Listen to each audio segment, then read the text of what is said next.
Nunca pensé que el infierno tuviera reglas. Siempre creí que era caos, gritos, violencia, pero lo que vi esa noche fue ordenado, metódico, paciente. El sacerdote me advirtió antes de entrar a la habitación que no reaccionara a nada que escuchara, que no respondiera a preguntas y que, bajo ninguna circunstancia, rezara en voz alta. Dijo que esta vez el exorcismo no era para expulsar algo, sino para confirmar si todavía había alguien a quien salvar. La persona en la cama llevaba más de una semana sin dormir, no por insomnio, porque cada vez que cerraba los ojos, algo hablaba desde adentro, no gritaba. No amenazaba ni explicaba.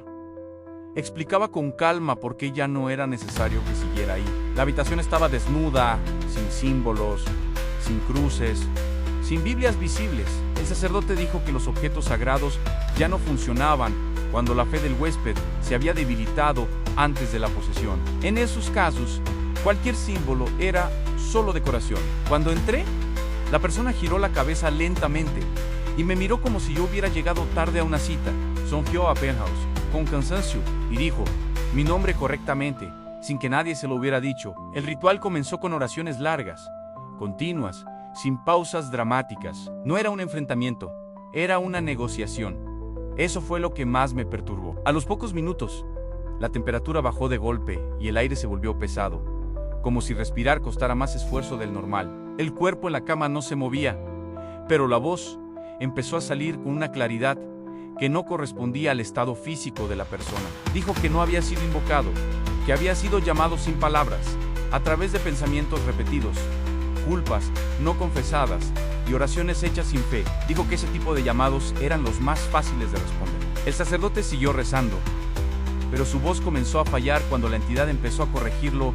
Nusi Buklavau lo hacía con paciencia, como un maestro con un alumno que repite un error. Cuando el agua bendita tocó la frente del cuerpo, no hubo reacción inmediata. Pasaron varios segundos de silencio absoluto. Luego la sonrisa apareció.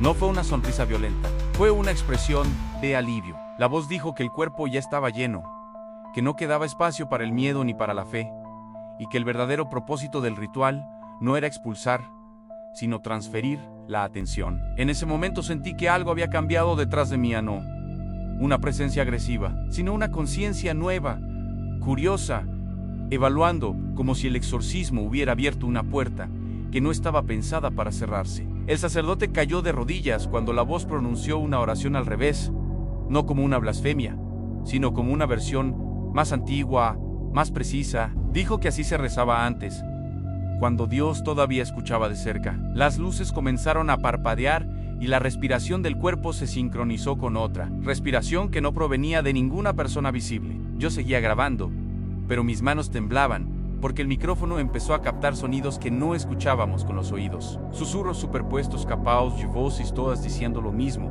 todas esperando una respuesta que nadie se atrevía a dar. El sacerdote intentó finalizar el ritual, pero la voz lo interrumpió con una frase simple que todavía me persigue. Dijo que el exorcismo había funcionado, que la casa estaba limpia, pero que ahora alguien más debía cargar con la tensión que había sido despertada. El cuerpo en la cama se relajó de golpe y quedó completamente inmóvil. El médico dijo que el pulso se había estabilizado. El sacerdote afirmó que el mal se había ido, pero el micrófono seguía grabando respiración, una respiración que no era mía y que se acercaba lentamente. Cuando revisé el material días después, noté que durante varios minutos la cámara no apuntaba a la cama, sino a mía. No recuerdo haberla movido. En ese segmento, la voz ya no hablaba a través del cuerpo, me hablaba directamente. Decía que ahora entendía cómo funcionaba mi miedo, cómo pensaba, cómo dudaba, y que ese conocimiento era suficiente para quedarse. La persona del exorcismo se recuperó, no volvió a escuchar voces, no volvió a tener episodios. El sacerdote dejó la iglesia poco después. Nunca dio explicaciones.